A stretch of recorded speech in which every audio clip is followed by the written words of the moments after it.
Hello बच्चों, आज हम बात करेंगे मूविंग चार्जेस एंड मैग्नेटिज्म के लेक्चर नंबर 64 के बारे में, या फिर 65th होगा ये। ठीक है, मुझे लेक्चर याद नहीं रहता है। तो यहाँ पर हम मूवमेंट की ही बात करेंगे, मैग्नेटिक मूवमेंट की बात करेंगे। ठीक है, हम मैग्नेटिक मूवमेंट के ऊपर इससे पहले 2 लेक्चर और लाए हैं, जहां पर हमने मैग्नेटिक मूवमेंट के बेसिक कॉन्सेप्ट्स कि आखिर क्या होता है मैग्नेटिक मूवमेंट। उसके बाद हमने उसके ऊपर मैग्नेटिक मूवमेंट का डायरेक्शन वगैरह का लेक्चर लाया था और बेसिक क्वेश्चन सीरीज डिस्कस किए थे।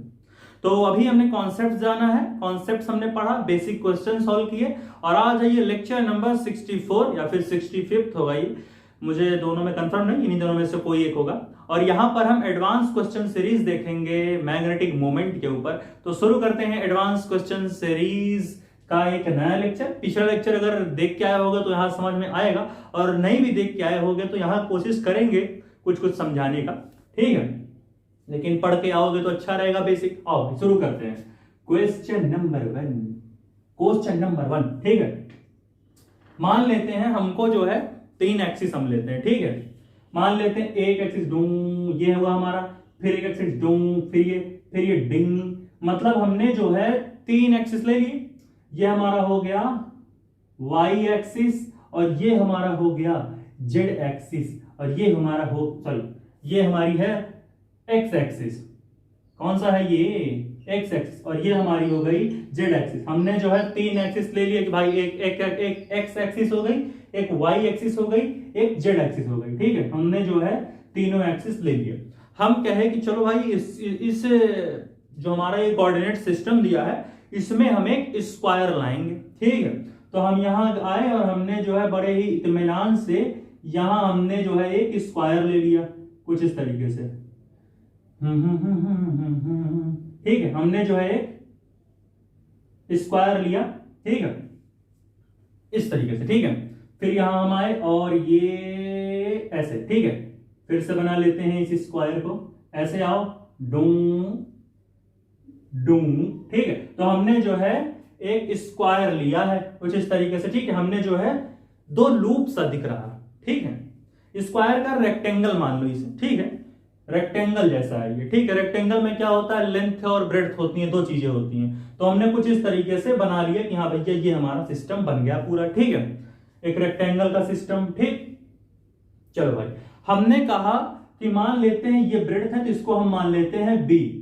रेक्टेंगल में ब्रेड्थ बराबर ये भी ब्रेड्थ है, ये भी मान लेते हैं बी है। ठीक है, और हम क्या करते हैं, मान लेते हैं ये हमारा है ये वाली, हमने जो है ब्रेड्थ ले लिया, ये हमारी बी हो गई, ये हमारी बी हो गई। ठीक है, ब्रेड्थ हमने मान लिया।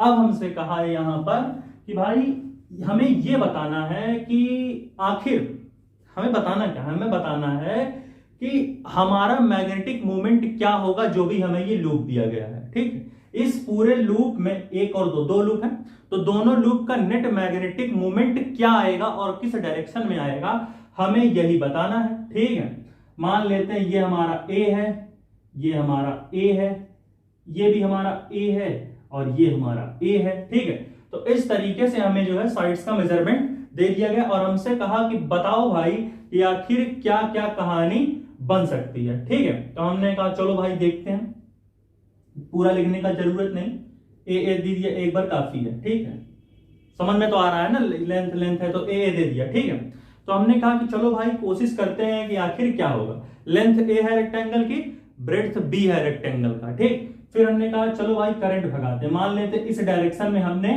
आई अमाउंट ऑफ करंट भगाया, फिर यही करंट यहां पर आया, फिर यही करंट यहां पर गया, और यही करंट ये यहां से निकला, और फिर ये करंट यहां से निकला, और फिर ये यहां को गया। ठीक है, अब दिक्कत ये आई कि बीच में करंट है नहीं। ठीक है, तो लूप कैसे माने अब इसको, बीच में तो करंट है ही नहीं, दिख ही नहीं रहा, तो लूप कैसे मान ले इसे। तो एक काम करते हैं हम, अगर हम अपने आप कुछ अज्यूम करें कि यहां से जो करंट निकला वो इस डायरेक्शन में यहां आया, ऐसे मान लें, समझो, और जो यहां से करंट निकला इस लूप का वो यहां से ऐसे गया, तो इस केस में भी तो लूप भी बन गया हमारा दो, और नेट करंट 0, एक करंट ऐसे आ रही, एक करंट ऐसे, दोनों इक्वल एंड अपोजिट, कट हो जाएगा, यानी नेट करंट तो अब भी इसमें 0 ही है। नेट करंट तो इसमें अब भी 0 है। इसका मतलब यहां आई आई मान लेते हैं दोनों करंट, इससे क्या होगा, दो लूप कंप्लीट हो जाएंगे। ठीक है, तो अब हम क्या करेंगे, पहले हम इस वाले लूप की वजह से कितना मैग्नेटिक मोमेंट आएगा वो लिखेंगे, और इस वाले लूप की वजह से कितना मैग्नेटिक फील्ड बनेगा वो देखेंगे, और दोनों के मैग्नेटिक मोमेंट्स को ऐड करेंगे। पहले इसकी वजह से मान लेते हैं ये है M1 मैग्नेटिक मोमेंट का सिंबल। हमने पढ़ा है भाई मैग्नेटिक मोमेंट का फॉर्मूला क्या होता है, जो करंट लूप में फ्लो हो रही उसका मल्टीप्लाई कर दो लूप के एरिया से। कितना करंट फ्लो हो रहा I, और एरिया क्या है इसका, एरिया है इसका A हमारे इस लूप का, पहले इस वाले लूप के लिए। ठीक है, एरिया इसका है मान लेते हैं A।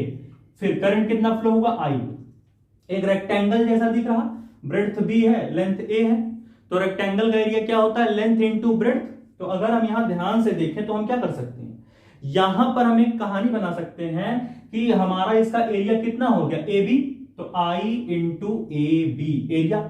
अब ये बात आई कि एरिया का कुछ डायरेक्शन होगा, जो एरिया का डायरेक्शन होगा वही हमारे मैग्नेटिक मोमेंट का होगा इस लूप के लिए। तो एक तरीका हमने सीखा था, अपना राइट हैंड उठाएंगे और राइट हैंड का जो हमारा ये पाम है, ये जो चार उंगलियां दिख रही मिलके जो पाम बना रही, इसको करंट के डायरेक्शन में कर्ल करेंगे और थंब जिस तरफ मूव करेगा वही होगा एरिया का डायरेक्शन। ठीक है, तो हम यहां पर आए इस लूप के लिए पहले, तो हमने चलो भाई यहां से जैसे ही देखा, ध्यान से देखो लूप किस प्लेन में, एक और यहां बढ़ रही है, लूप किस प्लेन में है, y और x प्लेन में। ये लूप है ये वाला, x प्लेन y प्लेन, यानी y और x प्लेन के बीच में ये लूप है। तो एक और फंडा है, अगर x और y प्लेन के बीच में है तो हमारा जो एरिया या फिर मैग्नेटिक मोमेंट बोल लो, जो हमारा मैग्नेटिक मोमेंट का डायरेक्शन होगा वो z एक्सिस की तरफ होगा, z किधर, बाहर की तरफ, यानी k कैप। भाई जो z होता है ये क्या होता है, k कैप की तरफ होता है ना। हमारे पास तीन वेक्टर होते हैं, i कैप x डायरेक्शन में, j कैप y डायरेक्शन में। ठीक है, और z हमारा k कैप हमारा z डायरेक्शन में होता है। तो अभी सिखाते देखो, राइट हैंड उठाया, करंट कैसे भाग रहा है इसमें, ये ऐसे जूम, यहां ये देखो ये ऐसे से जा रहा, तो पाम को कर्ल करो करंट के डायरेक्शन, डूम, थंब आया बाहर की तरफ, यानी थंब जा रहा z एक्सिस की तरफ। जेड का भी तो एक जेड एक्सिस बाहर की तरफ, एक जेड पीछे की तरफ होता है, तो जो जेड बाहर की तरफ जा रहा, तो इसका मतलब क्या होगा, क्या होगा, अरे भाई देख करंट ऐसे जा रहा, डूम, थंब बाहर की तरफ, यानी थंब जा रही बाहर की तरफ, और जब भी थंब बाहर की तरफ जा रहा इसका मतलब मैग्नेटिक मोमेंट या एरिया वेक्टर बोल लो, मैग्नेटिक मोमेंट मान लेते हैं, इसका मतलब मैग्नेटिक मोमेंट का डायरेक्शन बाहर की तरफ जा रहा, और बाहर की तरफ कौन सा वेक्टर होता है, के कैप, एक ये होता है आई कैप एक्स एक्सिस पर, एक होता है जे कैप वाई एक्सिस पर, और एक होता है के कैप जो कि जेड एक्सिस पर होता है। और हमारा बाहर ही तो जे कैप होता है, बाहर ही तो हमारी जेड एक्सिस होती है। ठीक है, तो हमारा हो गया जे कैप, ठीक है, सॉरी, तो हमारा क्या हो गया, के कैप बाहर की तरफ। ठीक है, तो यहां हमारा आ गया आई ए बी के कैप। ठीक है, फिर हमने कहा चलो भाई इसकी वजह से अब देखते हैं कहानी क्या बन रही। ठीक है, तो हमने लिखा M2 मैग्नेटिक मोमेंट, M2 हो गया। अब क्या, करंट कितना फ्लो रहा, I amount of current, area क्या होगा भाई, length into breadth, A into B, यानी I A B। अब दो ट्रिक है, पहला तो राइट हैंड का पाम, यहां से करंट जुम जुम जुम जुम ऐसे जा रहा, जुम जुम जुम ऐसे कर ऊपर की तरफ, या फिर दूसरे तरीके से कि ये वाला लूप किस एक्सिस पर है, किस प्लेन में है, एक्स और जेड प्लेन में है। ये देखो एक्स इधर जेड इधर, यानी ये वाला लूप एक्स और जेड प्लेन में, ये एक्स ये जेड, ये एक्स ये जेड बाहर की तरफ, ये एक्स ये जेड। जब एक्स जेड प्लेन में अगर लूप है तो उस लूप के मैग्नेटिक मोमेंट का डायरेक्शन वाई एक्सिस पर होगा, वाई एक्सिस की तरफ होगा, और वाई एक्सिस पर कौन सा यूनिट वेक्टर होता है, जे कैप। ठीक है, तो यहां पर क्या हो जाएगा, यहां पर जो हमारा मैग्नेटिक मोमेंट का डायरेक्शन होगा वो जे कैप, या फिर एरिया वेक्टर भी बोल सकते हो। एरिया वेक्टर का जो डायरेक्शन होता है वही मैग्नेटिक मोमेंट का होता है, स्वाहा। तो यहां लिख लिया J cap, zoom zoom zoom zoom.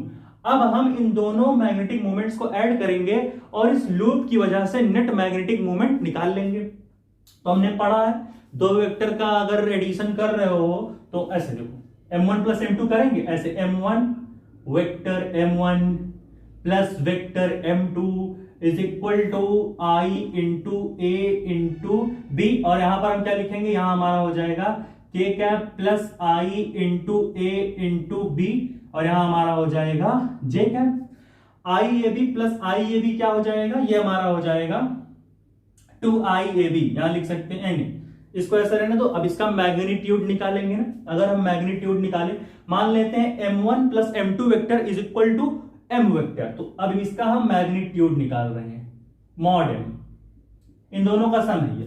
तो मैग्नीट्यूड कैसे निकालते हैं, जो भी हमारा यूनिट वेक्टर के साथ कोफिशिएंट जुड़ा है उसको लिखो ये वाला IAB, और इस वाले इस जे कैप के साथ क्या कोफिशिएंट है, सेम वही IAB, तो IAB, इसका भी स्क्वायर करना रहता है, इसका भी स्क्वायर करना रहता है, और फिर हम लगा देते हैं अंडर रूट, समझ रहे हो, जो कोफिशिएंट है उसका स्क्वायर करके अंडर रूट लगा दो, ठीक है। तो IAB का स्क्वायर बन के प्लस क्या होगा, तो क्या आएगा, IAB square plus IAB square 2IAB square, ठीक है, अंडर रूट साथ में रखो भैया।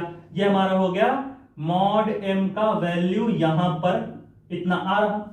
अब अंडर रूट 2 को अंदर रहने दो, IAB का square into under root, square under root cut जाते हैं, देखो यहां पर मॉड m क्या आ जाएगा, देखो भाई अंडर रूट 2 तो अंदर ही रह जाएगा, तो अंडर रूट 2 ऐसे रखो, ठीक है। अब IAB का भी तो अलग से स्क्वायर है, अब ये स्क्वायर इस स्क्वायर रूट से मर जाएगा, यानी यहां पर क्या आएगा, यहां हमारा आ जाएगा IAB under root 2 into IAB, ये हमारी आएगी भैया नेट मैग्नेटिक मोमेंट। क्योंकि भाई देखो IAB का भी स्क्वायर हो रहा, IAB का होल स्क्वायर मतलब भाई IAB का होल स्क्वायर, ठीक है। तो क्या हो जाएगा, स्क्वायर से अंडर रूट कट जाएगा और अंडर रूट 2 बचा रह जाएगा अलग से, ठीक है। तो अंडर रूट, क्योंकि देखो ये 2IAB हो जाएगा, ठीक है, तो अंडर रूट 2 रह जाएगा वैसे ही, और स्क्वायर से अंडर रूट मर जाता, ये हमको पता है, तो स्क्वायर से ये मर गया, तो हमारा क्या आ गया, अंडर रूट 2IAB आ गया। तो ये हमारी नेट मैग्नेटिक मूवमेंट आई, जो कि ये अंडर रूट 2IAB, ठीक है, समझे क्या। और वेक्टर फॉर्म में ऐसे देख सकते हैं हम इसे, समझ रहे हो। तो इस तरीके से हम चीजों को देख, तो इतना नोट करो भाई, 1 2 3 4 पॉज करके भाई नोट करो इसे जल्दी से, 1 2 3 4 इसे नोट करो भाई। तो एक हम नेक्स्ट सवाल देखते हैं कि आखिर उसे हम कैसे लगाएंगे, जल्दी नोट करें भाइयों, जल्दी हो गया। चलो भाई अब हम देखेंगे क्वेश्चन नंबर 2। उससे पहले एक छोटा सा कॉन्सेप्ट सीखेंगे ताकि वही काम आएगा वहां पर, ठीक है। हम एक कॉन्सेप्ट सीखने जा रहे हैं, कॉन्सेप्ट के पहले सवाल लगा लेते हैं, फिर देख लेंगे उस कॉन्सेप्ट को, ठीक है। नहीं पहले कॉन्सेप्ट देख लेते हैं, क्या है हमारा कॉन्सेप्ट। मान लेते हैं हमारे पास कोई एक पैरेललोग्राम है, ठीक है, कुछ इस तरीके से। पैरेललोग्राम पता है 1/2, मतलब पैरेललोग्राम एक तरीके का क्या होता है, एक तरीके का बोल सकते हो 4 वर्टिसेस वाला ज्योमेट्री शेप है, 4 भुजाओं का एक ज्योमेट्रिकल शेप है, ठीक है। तो ये रहा हमारा पैरेललोग्राम कुछ इस तरीके से, 2 साइड पैरेलल में कुटुक डुम, ठीक है। मान लो भाई हमारे पास पैरेललोग्राम है और उसका एक पॉइंट A, एक पॉइंट B, एक पॉइंट C, एक पॉइंट D। तो अगर यहां पर 4 साइड दिए गए हैं A B B C C D D A, तो वहां पर अगर हमें एरिया वेक्टर निकालने को बोले तो क्या हम लिख सकते हैं, इसका एरिया वेक्टर हम क्या लिख सकते हैं, बहुत आसान है भाई, इसका एरिया वेक्टर हम लिख सकते हैं, ज्यादा खास नहीं। AB लिखो, vector AB vector AB cross vector BC, ठीक है, ऐसे लिख सकते हो। या फिर एक और फॉर्मूला क्या, AB BC। अब देखो पैटर्न है, या तो AB इंटू BC करो या अब BC इंटू CD कर लो, ठीक है। तो vector BC into vector CD Gulshan Kumar की टी सीरीज में आपका स्वागत है, हटाओ, हाँ। तो क्या होगा, BC इंटू CD, ठीक है, या फिर CD इंटू DA कर लो, ठीक है। या फिर हमने क्या किया, AB इंटू BC कर लिया, या फिर हमने BC इंटू CD कर लिया, ठीक है, या फिर हमने CD इंटू DA कर लिया, CD vector CD into vector DA, यानी हम तीनों रख सकते हैं, या फिर AB इंटू BC, या BC इंटू CD, या CD इंटू DA। अब यह मान लो कोई एक ट्रायंगल है हमारे पास इस तरीके से, ठीक है, मान ले इसका हम साइड A माना, हमने इसका यहां पर B, यहां पर C, 3 वर्टिसेस हमने लिए हैं। तो इसका एरिया हम क्या लिख सकते हैं 3 तरीके से, क्या क्या लिख सकते हैं भैया, क्या क्या लिख सकते हैं, या तो हम लिख लें 1/2 इंटू वेक्टर, क्या लिखेंगे, AB इंटू BC। हम क्या लिख सकते हैं भाई, हम लिख सकते हैं A B into B C, या फिर क्या लिख सकते हैं, एक और हम लिख सकते हैं हाफ, क्या लिख, बी सी इंटू सी ए, हम लिख सकते हैं बी सी इंटू सी ए, समझ रहे हो? या तो हम लिख ले भाई A B into B C, या बी सी इंटू सी ए, और एक हम लिख सकते हैं C A into A B, पूरा सर्किल कंप्लीट हो जाएगा। हाफ, यहां लिख लेते हैं vector C A into vector A B, इस तरीके से A B B C, B C C A A B, वैसे यहां पर A B B C C D D A, समझ रहे हो? एक हम लिख सकते हैं डी ए बी, ठीक है। यहां पर एक और हम लिख सकते हैं डी ए बी, ठीक। कैसे लिखा, A B into B C into D, B C into C D into D A, या फिर D A into A B. क्या लिख सकते हैं, D A into A B, ठीक है, D A into A B, ठीक है। तो इस तरीके से हम चीजों को देखते हुए जाते हैं कि हाँ भाई ऐसे हम इसका एरिया वेक्टर दिखा सकते हैं। क्यों बता रहे हो, एक सवाल है, उसको समझाने के लिए बता रहे हैं, ठीक है। तो इतना नोट करो भाई, तो उसे भी हम क्लियर कर लेते हैं कि आखिर हम कैसे चीजों को बनाएंगे अच्छे से। हो गया, 1 2 3 4 कर लिए नोट, मिटा दें।